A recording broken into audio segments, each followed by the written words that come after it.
안녕하세요. 저는 20대 중반의 자영업자입니다. 자영업자라고 해서 거창한 사업을 하는 것은 아니고요. 조그만 노점 트럭을 운영합니다. 노점 트럭에선 떡볶이와 어묵꼬치, 순대와 튀김 따위를 팔고 있어요. 지금은 비록 자그마한 노점 트럭이지만 나중에 돈을 많이 벌면 제대로 된 식당도 개업하고 그 식당이 입소문이 나서 프랜차이즈도 여러 개 거느리는 그런 성공한 요식업 대표가 되는 것이 제 최종적인 꿈입니다. 남들 보기엔 보잘것없는 노점 트럭이지만 이 트럭을 마련하고 제 장사를 시작하는 일도 저에겐 만만한 일은 아니었습니다. 제가 소위 말하는 흙수저, 아니 애초에 아무런 수저도 타고나지 않은 천의 고아거든요. 가난한 부모님이라도 한 분이라도 계셔야 흙수저란 이름이라도 갖다 붙일 텐데 전 태어나자마자 베이비박스에 버려졌다고 합니다. 고아원에 버려졌어도 어쩔 수 없는 사정에 의해 버려지는 경우 헤어진 부모님과 어떤 일말의 소식을 주고받을 가능성 같은 것이 남아있는 경우도 많은데 저 같은 경우는 부모님을 찾을 수 있는 실오라기 같은 흔적 하나 남아있지 않은 흔치 않은 케이스였죠. 해서 어려서부터 부모님을 찾겠다거나 언젠가 엄마 아빠가 날 찾아오겠지 하는 희망 같은 건 가지지도 않았습니다. 때로 가정 형편이 너무 어려워서 어쩔 수 없이 아이를 고아원에 맡긴 부모님의 경우는 고아원에 맡길 때 아이들에게 그런 약속을 한다고 하잖아요. 언제까지 꼭 데리러 올 테니까 그때까지만 참고 기다려라. 친구들의 경우를 보면 그 약속이란 것이 꼭 지켜지는 것은 아니지만 그런 약속을 받은 친구들은 같이 고아원 생활을 하면서도 뭔가 자신은 다른 급이다라고 생각하는 우쭐함, 자신감 같은 것이 있었죠. 지금은 처지가 어쩔 수 없어 고아원에서 지내지만 난 언젠가 여기를 나갈 몸이다.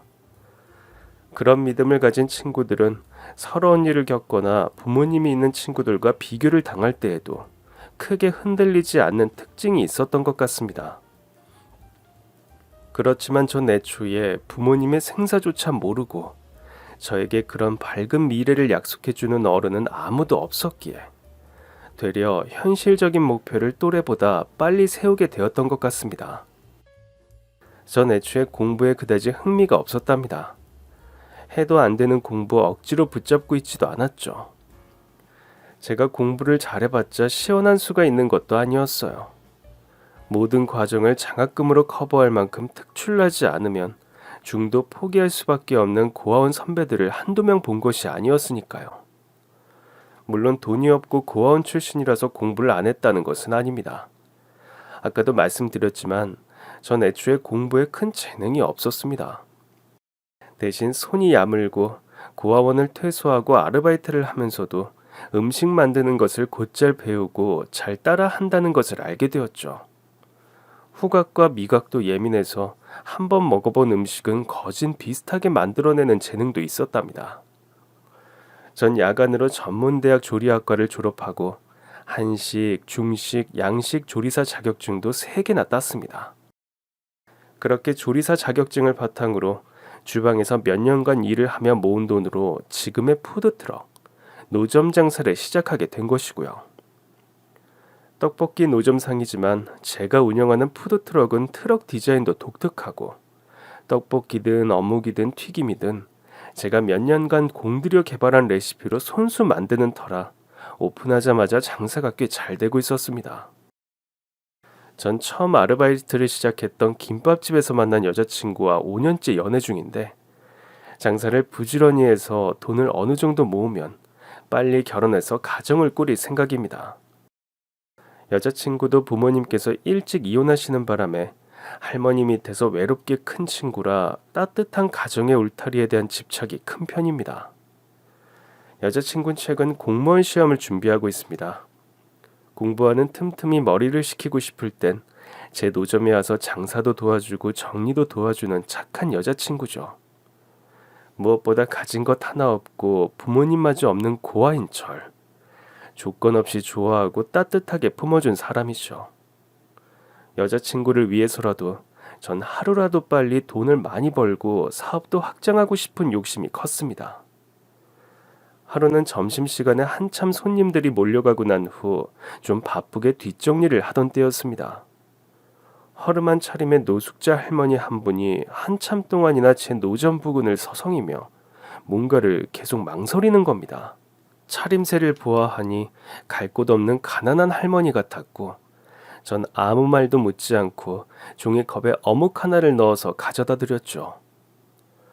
할머니, 여기서 서성대지 마시고 제 노점 트럭에 오셔서 편하게 드시고 가세요. 마침 가게도 한가해서 할머니가 오셔서 드시고 가셔도 전 괜찮습니다.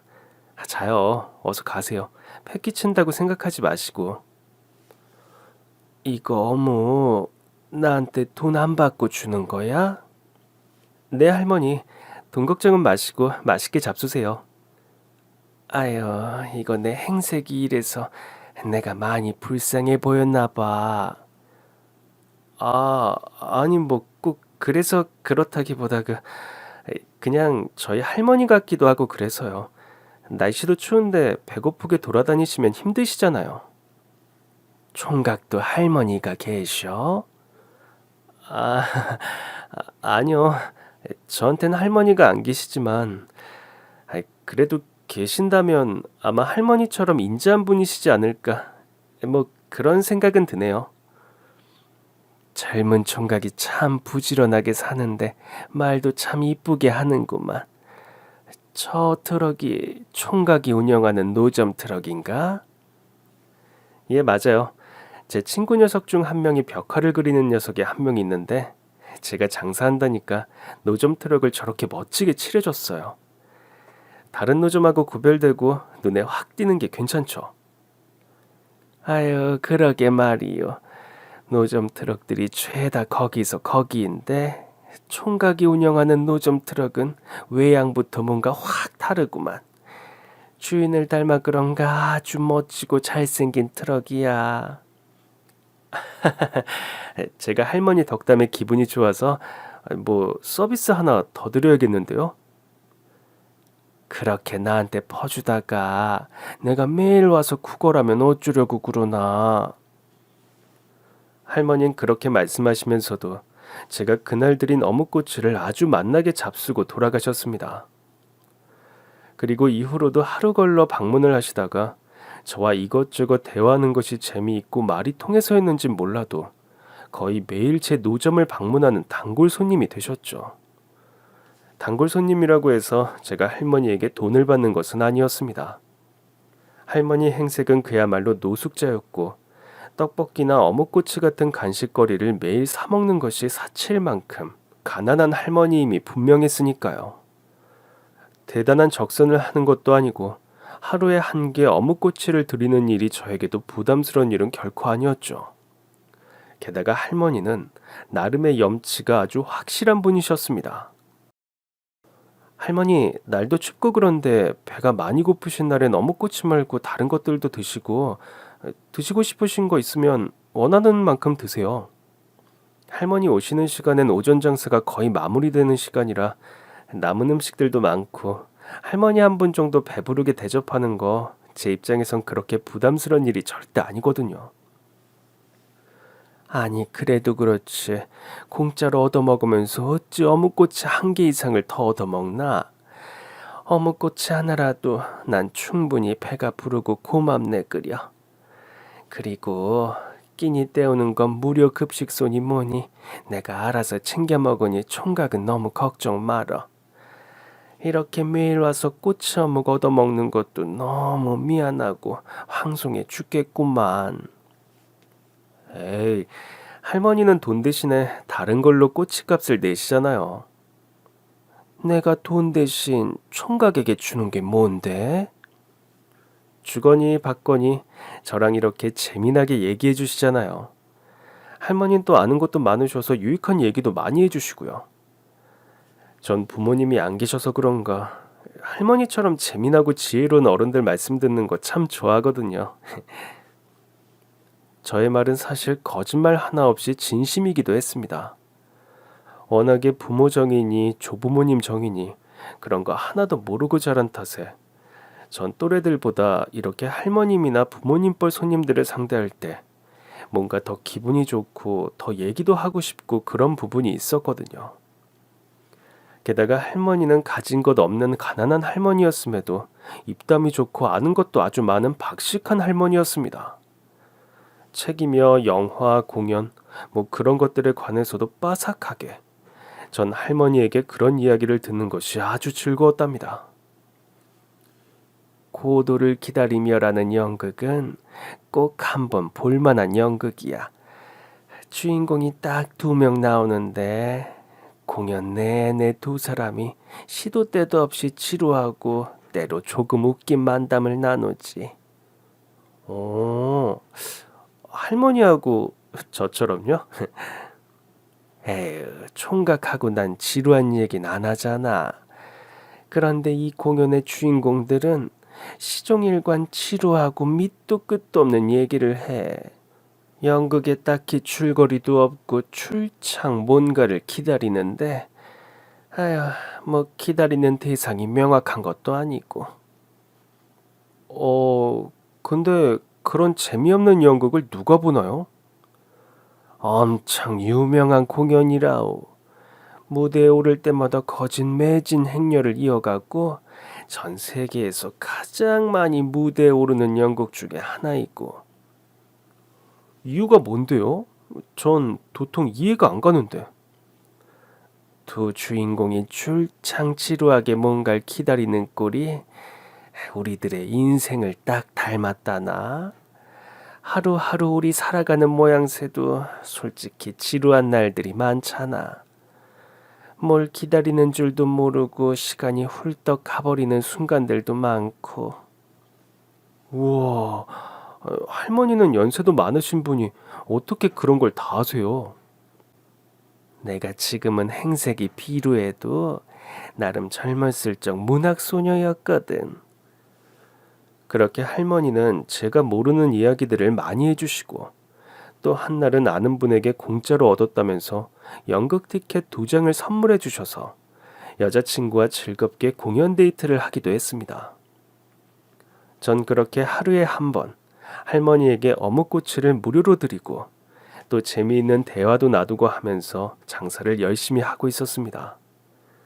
제가 하는 노점 트럭이 맛있다고 소문이 나서 좀 떨어진 옆블록 동네에서도 제 노점으로 분식을 사러 오는 포장 손님이 늘었고 줄 서서 사 먹는 맛있는 떡볶이집으로 소문이 나서 매출도 잘 나오고 그렇게 즐겁게 열심히 장사를 하고 있었는데 어느 날 예기치 못한 사건이 절 찾아왔습니다.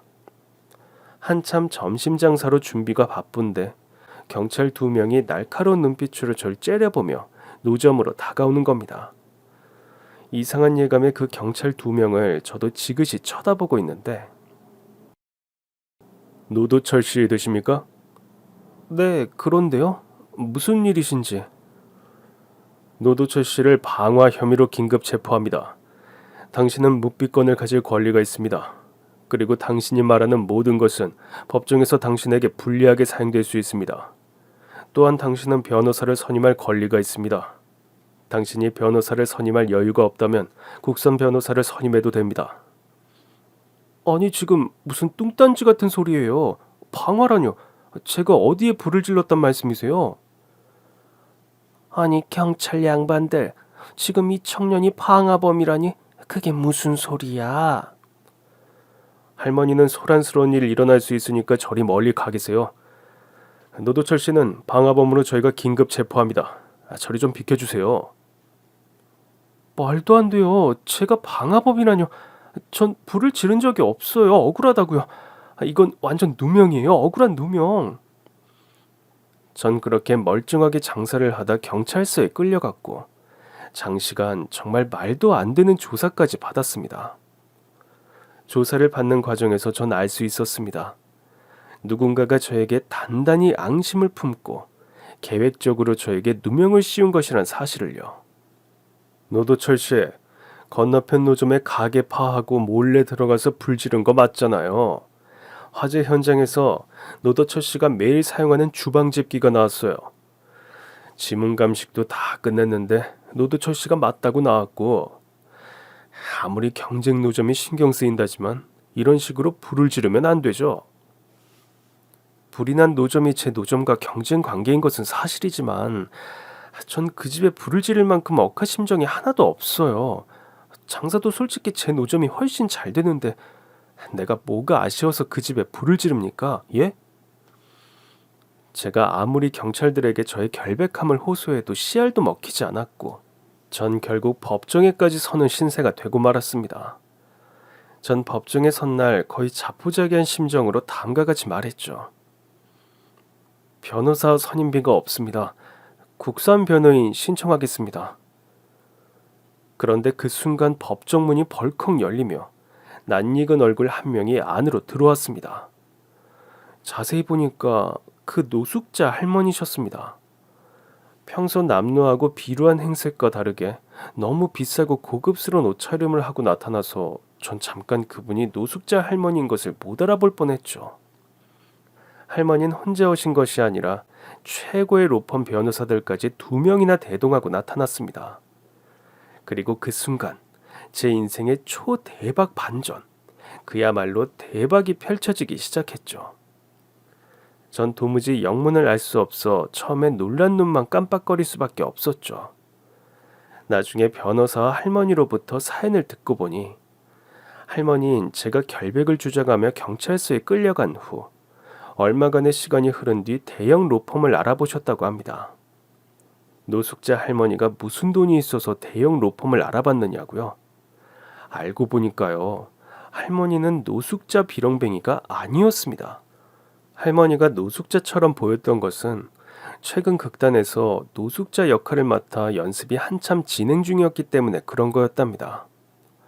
할머니는 젊은 시절부터 극단을 운영해온 극단 대표이며 또 간간히 무대에 오르기도 하는 연극 배우였습니다. 나이가 드신 후로는 주로 연극 제작을 주로 하시는데 가끔 마음에 드는 작은 역할은 직접 배역을 맡아 연기도 하신다고 합니다. 최근 제작 중인 공연에 노숙자 역할을 맡게 된 관계로 노숙자 옷을 입고 그렇게 무대에서 연습하다 산책 겸 동네를 돌다가 제 노점을 발견하시곤 저의 단골이 되신 거였습니다. 처음부터 내 신상을 속일 생각은 아니었네. 그런데 총각이 날 노숙자로 생각하고 어묵꼬치를 적선하는데 처음엔 그런 오해가 재미가 있으면서도 순수한 호의를 찾아보기 힘든 요즘 같은 각박한 세상에 자네 같은 청년이 있다는 게 마음이 참 따뜻해지더군. 좀 미안한 말이긴 하지만 자네가 대체 언제까지 내게 어묵꼬치를 공짜로 적선할까 그런 궁금증이 일기도 했어. 그래서 그 후로도 염치불구하고 계속 찾아갔던 거야. 자네라는 청년의 그 따뜻한 마음을 계속 확인하고 싶어서. 전 할머니의 말씀을 듣곤 어묵꼬치를 적선한 대가치곤 대형 로펌의 변호사까지 대동하고 나타나시는 건 너무 과분한 처사 아니냐고 말씀드렸습니다. 나도 처음엔 자네가 억울하게 끌려가는 것을 보고도 일단 걱정만 했지. 바로 로펌을 찾아갈 생각은 못했네. 그런데 그날 밤부터 내 죽은 손자 녀석이 밤마다 꿈에 나타나 울면서 말하는 거야. 할머니, 내 친구 좀 도와줘. 할머니가 내 친구 꼭 도와줘야 돼. 내 친구 착한 애니까 할머니 꼭 좀 도와주세요 하고 말이야. 할머니는 평소 꿈을 자주 꾸는 체질이 아닌데 그날따라 생생한 꿈이 너무나 이상했다고 합니다. 그리고 가만 생각해보니 제 얼굴을 처음 봤을 때부터 어딘가 낯이 익었다고 합니다. 이상한 예감에 할머니는 죽은 손자의 사진들과 손자의 유품들을 뒤져보기 시작하셨답니다. 손자의 사진들을 들춰보다가 결국 할머니는 제 어릴 적 사진을 발견하셨다고 합니다. 손자가 운동회 날과 소풍날, 친한 친구들과 찍은 사진들이 몇 장 있었는데 손자의 오른쪽엔 항상 제가 곁에 바싹 붙어서 환하게 웃고 있었다고 하네요. 어린 시절이나 지금이나 얼굴이 크게 변하지 않은 저라서 바로 알아보셨다고 합니다. 할머니와 손자. 어렸을 적 제 친구 태경이는 아주 꼼꼼한 성격의 친구였어요. 그 녀석은 사진을 찍어도 날짜와 어떤 날인지 그리고 누구와 찍었는지를 기록해두는 녀석이었죠. 태경인 그 옛날 추억의 사진 속에 운동회 날 나와 도철이 이런 식으로 메모를 남겨두었고, 할머니는 손자의 그런 메모를 통해서 사진 속 손자의 친구가 저란 사실을 알게 되셨다고 합니다. 전 할머니와 이런저런 얘기를 나누며 진지게 통성명을 나눈 사이였거든요. 제 이름을 들으시면서 이름 역시도 어딘가 들어본 익숙한 이름이다 했는데, 손주 녀석의 친한 친구 이름이라서 그렇게 낯이 익었던 것 같다고 말씀하시는 할머니셨죠. 사실 할머니의 죽은 손주 태경이와 저에겐 좀 특별한 사연이 있습니다. 태경이와 전 초등학교 동창입니다. 초등학교 2학년부터 6학년까지 줄곧 같은 반을 하면서 무척 친해진 친구였어요. 전 고아원 출신이고 태경이는 남부러울 것 없는 부잣집 아들이고, 처음엔 태경이 같은 아이와 친해질 일은 없을 거라 생각했는데 우연히 축구 시합을 하면서 아주 친해졌습니다. 축구 심판을 보던 녀석이 좀 못된 녀석이었는데 그 애가 절 축구 시합에서 괜히 왕따를 시키려고 했었죠. 이유는 제가 고아원 출신이고 옷도 허름한 것을 입고 다닌다 그러면서 말도 안 되는 트집을 잡고, 넌 축구 말고 여자애들한테 가서 고무줄 놀이나 끼워달라고 해 하며 말도 안 되는 소리를 짓거렸죠. 전 분했지만 무시하고 오기로 되려 그 축구 시합에 끼어서 공차기를 하고 있었는데, 그 심판을 맡은 못된 녀석이 자꾸 제게 말도 안 되는 징계를 주고 편파 판정 비슷한 것을 내리면서 축구를 못하게 하는 겁니다. 친구들 대부분이 그 녀석을 모른 척 했는데 그때 태경이가 한마디 하더군요. 야, 노도철, 우리 이런 쓰레기 같은 축구 시합 그만하자. 너 나랑 저기 오락실 가서 게임이나 한 판 같이 할래? 나 어제 심부름해서 동전 엄청 많이 가지고 왔는데. 그렇게 짜증나는 축구 시합에서 절 구제해주고 오락실에 같이 놀러가자 말해주던 태경이었죠. 그날 이후로 태경이와 전 둘도 없는 친구가 되었습니다. 태경이는 부잣집 아들인데도 잘난 척하는 거 하나 없이 저에게 아주 살갑게 구는 좋은 친구였습니다. 태경이도 일찍 부모님이 돌아가시는 바람에 할머니와 단둘이 살았는데, 부모님이 계시지 않다는 공통점이 저희 둘을 더 가깝게 만드는 계기가 되기도 했습니다. 태경이 할머니는 극단 일로 그때도 바쁜 일이 많아서인지 학교 운동회나 소풍날엔 태경이 역시 혼자일 때가 많았고, 저 역시 그런 날 혼자인 처지라서 태경이와 전 그런 날에도 꼭 둘이 찹쌀떡처럼 붙어다니며 서로를 의지했습니다. 부모님 없는 서러움과 외로움을 누구보다 잘 아는 태경이와 저였죠. 서로 그런 것을 가지고 따로 말을 꺼낸 적은 없었지만 이심전심 서로의 상처를 누구보다 잘 아는 관계였다고 할까요? 그런 태경이와 한 번은 바닷가에 놀러 간 적이 있습니다. 해양소년단 활동을 같이 하면서 체험학습으로 바닷가에 갔는데, 그때 태경이가 목숨을 잃을 뻔한 사고가 있었죠. 바닷가에서 한참 놀다가 장난을 치는데 어느 순간 태경이가 보이지 않더군요. 한참을 둘러봐도 태경이는 보이지 않고 나머지 친구들은 태경이가 사라졌다고 선생님께 보고하러 가버리고, 저 혼자 망망대해 바닷가 깊은 곳에서 물에 빠져 허우적대는 태경이가 보이더군요. 전 정신없이 태경이가 허우적대는 곳으로 헤엄쳐 갔습니다. 태경인 평소에도 수영을 잘 못했는데 몸에 걸치고 있던 구명조끼에 구멍이 나면서 속절없이 물속으로 가라앉고 있던 중이었죠. 태경이가 허우적대는 곳은 갑자기 수심이 깊어지고 또 물살 또한 강해서 어른들도 자칫 사고를 당하기 좋은 지점이었습니다. 전 정신없이 태경이에게 다가가 당장 제가 입고 있던 구명보트를 벗어 태경이에게 입혀주었죠. 그런데 하도 물을 많이 먹고 숨을 못 쉬어 허우적대는 태경이를 구하고 구명보트를 입히다 보니 나중엔 제 몸에 무리가 왔습니다. 다리에 갑자기 쥐가 나면서 꼼짝 못하겠고, 물살은 거세지면서 수심이 깊은 곳으로 점점 몸은 빨려 들어가고, 그렇게 구명조끼를 입은 태경이는 정신을 차렸는데 제가 되려 위험한 상황이 되어버린 거죠. 전 손짓으로 태경이에게 얼른 물 밖으로 나가 선생님을 데려오란 제스처를 취했습니다. 원체 수영을 잘 못하는 태경이였으므로 저까지 구하려다 둘 다 잘못될지도 모른다는 순간의 판단을 내렸었거든요. 그렇게 태경이는 선생님을 데리러 갔고 다행히 그 전에 구조 요원이 제가 있는 곳으로 도착해서 저도 무사히 구조되었던 일이 있었죠. 그날 그렇게 일이 마무리되고 태경인 제 덕분에 목숨을 구했다면서 너무 고마워했습니다. 전 되려 이 일을 까맣게 기억해서 잊고 있었는데 노숙자 할머니, 그러니까 태경이 할머니께서 이 지난 일을 꺼내며 말씀하시는 겁니다. 그날 바닷가 수련회에서 돌아오고 나서 태경이가 자네 때문에 목숨을 구했다고 얼마나 고마워하던지. 어린 남자애가 참 기특하다고 나도 당시에 생각했고 하나뿐인 손주 목숨 구해주는 애 어떻게든 갚아야지 하고 벼르고 있었는데 인명은 제천인 건지 자네도 알겠지만 우리 태경이가 그해 여름을 넘기지 못하고 유명을 달리하지 않았나. 검도 학원에 다녀오는 길에 덤프 트럭에 치여서 그만. 그렇게 태경이가 불운한 사고를 당해 비명 행사하고 난 제정신이 아니었지. 해서 자네에게 그렇게 고마웠던 일 살해해야겠다고 생각했던 일도 까맣게 잊고 모진 세월 동안 일에만 파묻혀 살아왔는데 이렇게 노점에서 음식을 파는 자네를 거짓말처럼 만나고 또 꿈에 태경이까지 나타나서 친구를 도와주라고 오는 것을 보면 사람 인연이라는 게 분명히 있고 또 영혼이란 것도 꼭 존재하는 것 같다는 생각이 들어. 그래서 늦게나마 자네한테 진 빚을 갚고 싶네.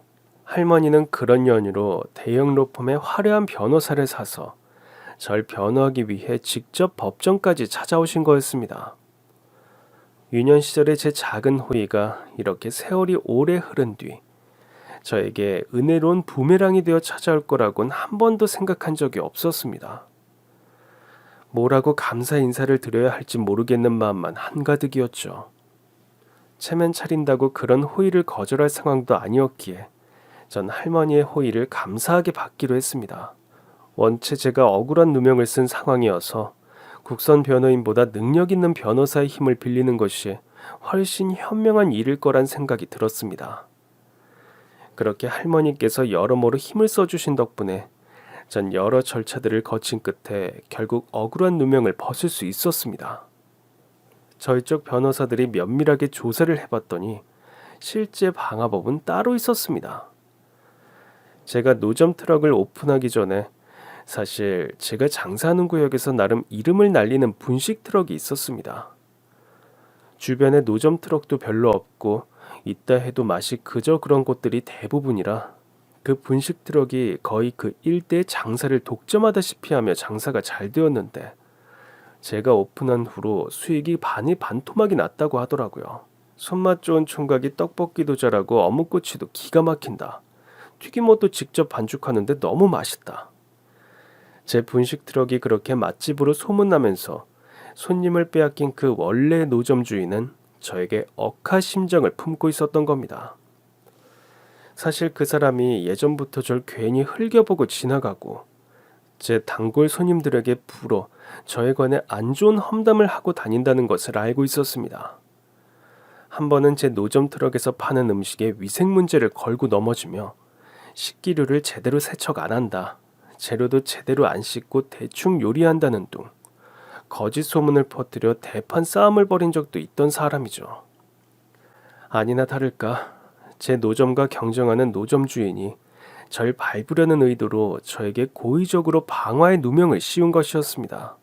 그 사람은 방화를 일으킨 주변 CCTV가 거의 고장났다는 것을 파악하고 간 크게도 범행을 했던 것인데 저희 쪽 로펌 변호사들이 그 시각 주변에 정차해 있는 차들의 모든 블랙박스 영상을 다 샅샅이 뒤졌다고 하네요. 결국 제 노점에서 몰래 제가 자주 사용하는 토치를 훔쳐가서 그 토치로 자기네 점포에 불을 스스로 지르는 그 노점 주인의 방화 현장을 영상으로 확보했고 빼도 박도 못할 증거를 가지고 들이밀자 그 노점 주인은 모든 죄를 실토하고 자백했습니다. 실형을 면하기 어려울 것이라고 하는데 최근엔 저에게 선처와 합의를 구걸해 왔는데 어떻게 처리해야 할지 고민 중입니다. 노숙자인 줄로만 알았던 할머니가 태경이 친할머니란 사실도 놀라웠고 13년 전 사고로 죽은 태경이가 할머니 꿈에 나타나 절 도와달라고 말했다는 사실도 참 처음엔 믿기 힘들었습니다. 할머니가 그런 말씀을 하시더군요. 그 옛날 제가 물에 빠진 태경이를 구해서 목숨을 구해주었을 때 하늘이 내린 귀인이라고 생각했다고요.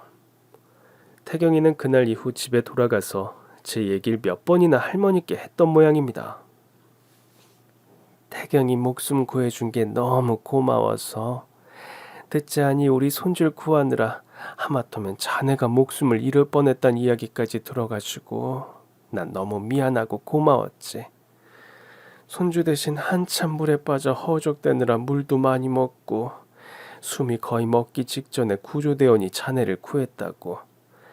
태경이야 몇 번이나 그 얘기를 하면서 난 고아원으로 자네를 한번 찾아갈 생각이었어.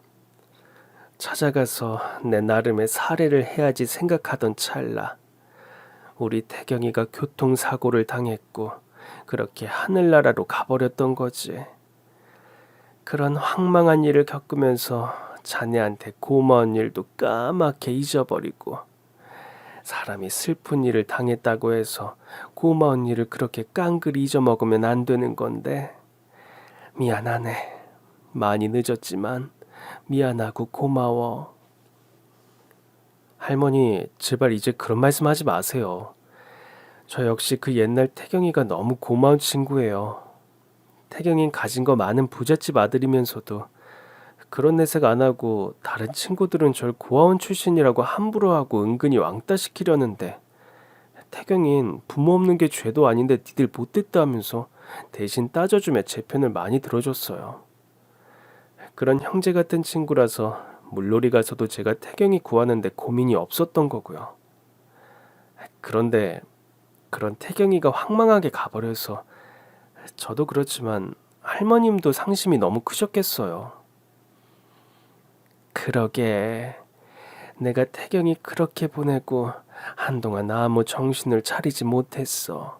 인명은 제천이란 말이 딱 맞는 말 같기도 하고 자네가 그렇게 목숨 걸고 구한 태경이었는데 단 며칠 만에 그렇게 황망하게 사고를 당해 하늘나라로 가버렸으니 태경이 걔가 일찍 저 세상으로 간 지 부모를 끔찍하게 그리워했었어.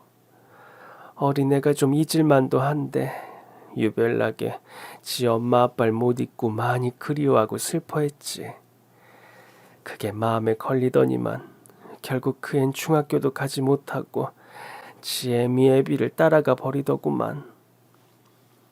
태경이 이야기를 하시면서 다시 눈시울을 붉히는 할머니였습니다. 태경이를 그렇게 떠나보내고 난 뒤 할머니는 한동안 거동을 못할 정도로 충격이 커서 아무 운신을 못하시다 극단 사람들의 강권에 의한 권유로 겨우 다시 일을 시작하셨다고 합니다. 대표님이 그렇게 넋놓고 있으면 굶어 죽을 배우들이 한둘이 아니다. 대표님 상심은 크겠지만 대표님 목숨은 대표님 것만이 아니라 소속 배우 모두의 것이다. 제발 배우들 생각해서 기운 차려달라.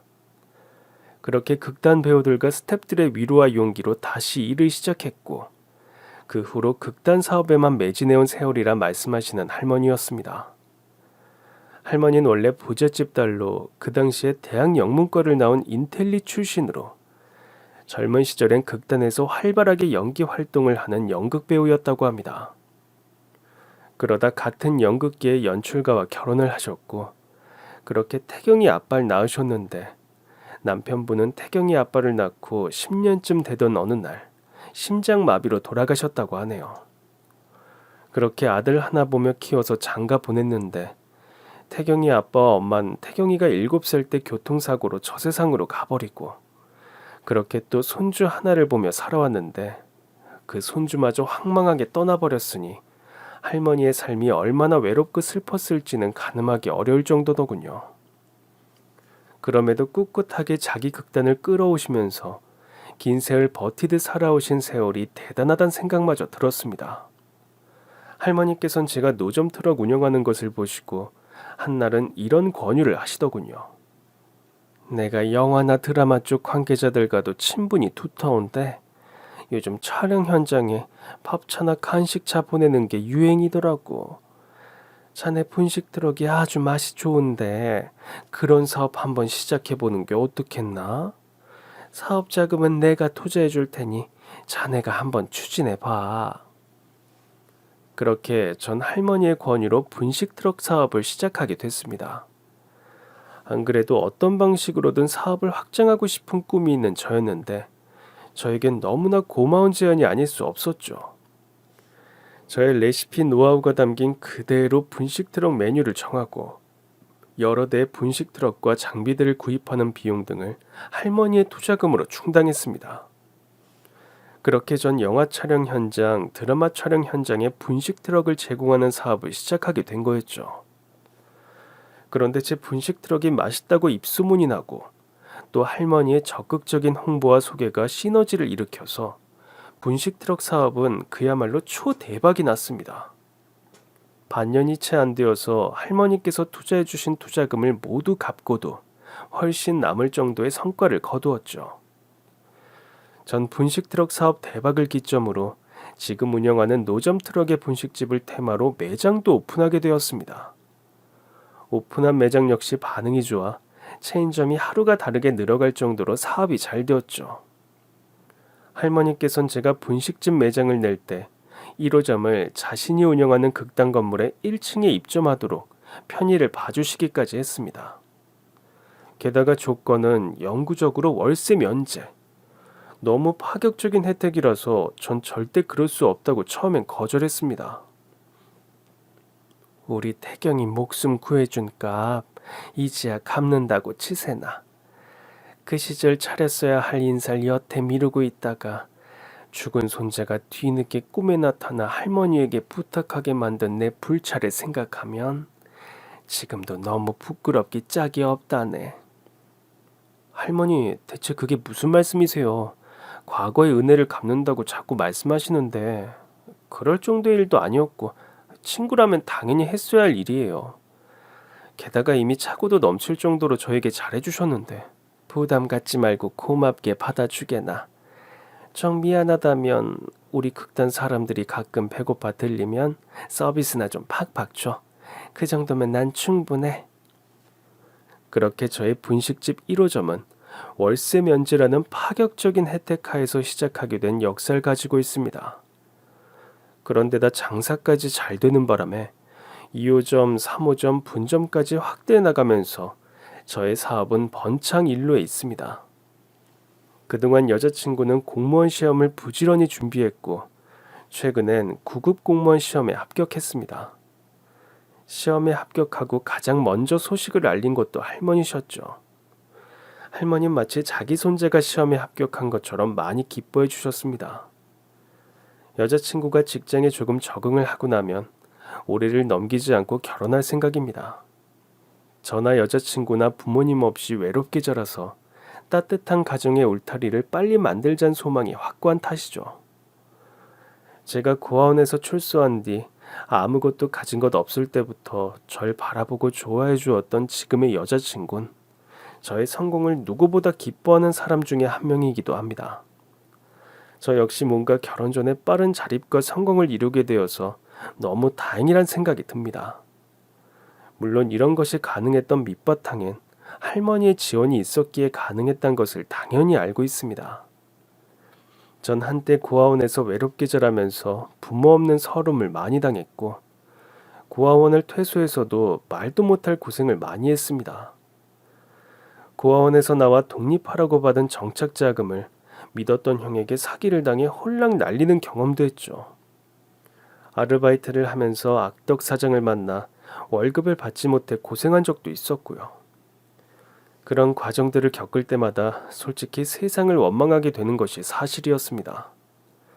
전 도둑질을 하려는 것도 아니고 사기를 쳐서 돈을 벌려는 것도 아닌데 성실히 악착같이 살면서 좀 잘 살아보고자 하는 욕심을 가진 나에게 왜 자꾸 이런 불행이 닥치는 걸까? 솔직히 화재 방화범으로 누명을 써서 경찰에 잡혀갔을 때도 그런 생각이 들더군요. 될 놈은 뭘 해도 된다는데 안 될 놈은 뭘 해도 안 되는구나. 화가 치밀다 못해 그런 절망적인 생각을 한 것이 사실이었어요.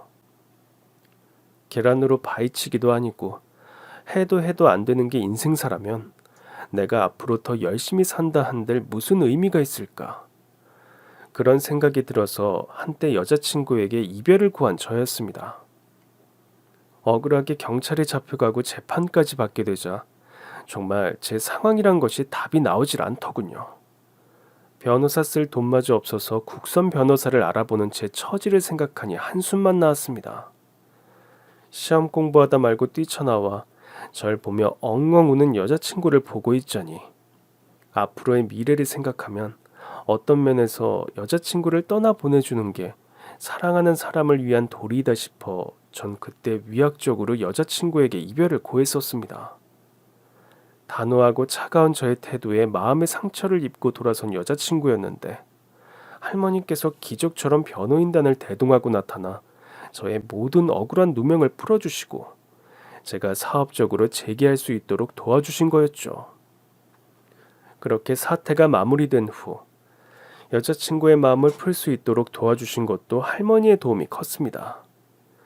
한 차례 이별을 구한 터라 여자친구는 냉랭하기 짝이 없었는데 평소 여자친구의 절친에게 부탁해서 여자친구와 함께 할머니가 대표로 있는 극단의 공연을 보러 가게 했죠.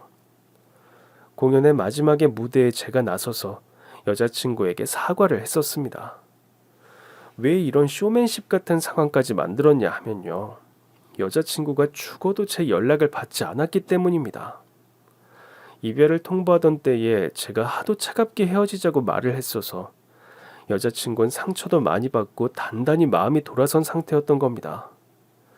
해서 제 연락처도 차단해서 제 연락을 받지 않는 것은 물론이고 제 얼굴을 아예 보려는 시도조차 먹히질 않아서 전 할머니에게 도움을 청했고 그런 방식의 무대를 통해 여자친구에게 제가 화해를 청할 수 있도록 계기를 마련해 주신 거였죠.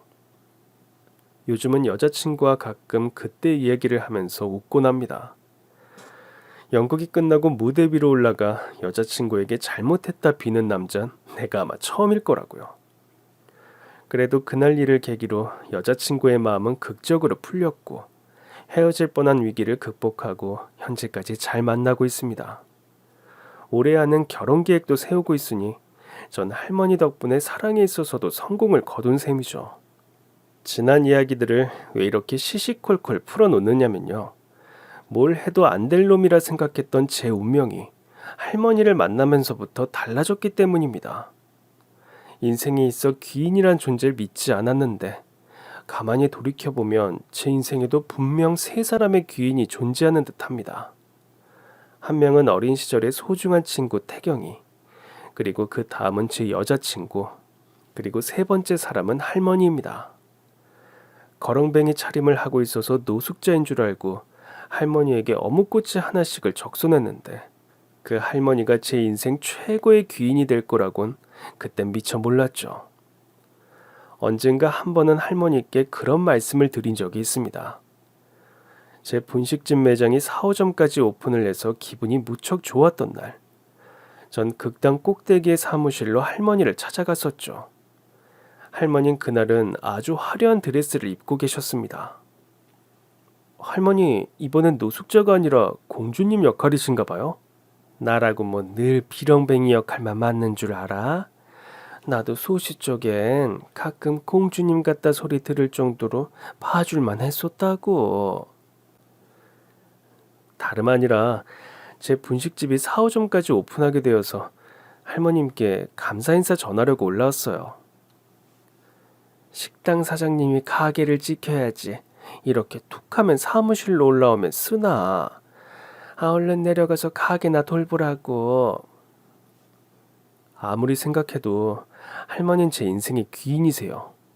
전 부모도 없는 철천지 고아라 제 인생의 귀인은 솔직히 아무도 없을 거라 생각했는데 어린 시절 제 친구가 되어준 태경이가 그랬고 지금은 할머니가 제 귀인이세요. 죽을 때까지 할머니 은혜 잊지 않겠습니다. 항상 너무 감사드려요. 이 말씀 드리고 싶어서 올라왔어요. 귀인은 무슨 나만 그런가? 나한텐 자네가 귀인이지. 내 손 잘 구해줬고 내가 거렁뱅이인 줄 알았을 때도 매일매일 노점에서 먹을거리를 적선해줬지. 내가 그때 거절해서 그렇지. 자넨 내가 정말 배가 고팠다면 몇 끼 노점에서 끼니를 해결해도 뭐라 하지 않았을 거야. 실제 나에게 그런 제의를 했던 자네이기도 하고 말이야. 여보게, 살다 보니까 기인이라는 게 별거 없어. 한 조각 따뜻한 마음이 실린 호의. 그걸 베풀면 너도 나도 상대에게 귀인이 되는 거야. 자네와 태경이의 시작이 그런 작은 호의에서 시작했고 나와 자네의 인연도 어묵꽃이 하나에서 시작되었지 않나. 거창하게 생각할 거 없어. 작아도 진심 어린 호의를 하나라도 더 베풀면서 살 수 있으면 그게 기인인 거야. 얼마 남지 않은 생이지만 그렇게 살고 싶단 생각이 드네. 그런 말씀을 하시는 할머니의 손을 꼭 한번 잡아드리고 전 다시 저의 업장으로 내려왔습니다. 할머님 평생 연극을 하신 분이라 그런가 말씀을 그렇게 잘하신답니다. 말씀을 멋있게 하시는 데다 하는 말씀마다 다 맞는 말씀으로 지혜를 많이 전해주시는 분이죠. 떡볶이를 포장하고 꼬치에 어묵을 꿰면서 할머니의 말씀을 많이 되새겨 보았습니다. 귀인이랄 게 별거 없다. 작아도 진심 어린 호의를 베풀면 그게 귀인이다. 하긴 그런 작은 인연이 점점 더 좋게 확장이 되어서 뗄 수 없는 인연이 되고 더 나아가 은인이 되고 그게 인간사 돌아가는 순리인 것 같다는 생각도 듭니다. 뭘 해도 안 되는 인생이라 생각했던 저의 삶에 어느 순간 뭘 해도 잘만 되면 운수대통날이 온 건 이런 귀한 귀인들을 만나게 되어서라는 것을 잘 알고 있습니다.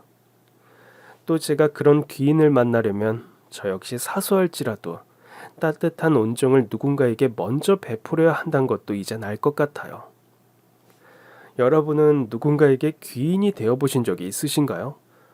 또 어떤 따뜻한 마음을 가진 귀인을 만나셨는지 궁금해지기도 합니다. 서로가 서로에게 귀인이 될 수 있는 따뜻한 세상이 왔으면 하는 바람을 가져봅니다. 어묵꽃이 하나를 꿰더라도 정성을 다하면서 저도 더 많은 사람들에게 작게나마 귀인이 되는 삶을 살아보자. 그렇게 다짐하며 오늘도 파이팅 하겠습니다. 그럼 지금까지 제 긴 이야기 들어주셔서 정말 감사합니다. 오늘도 행복한 하루 되세요.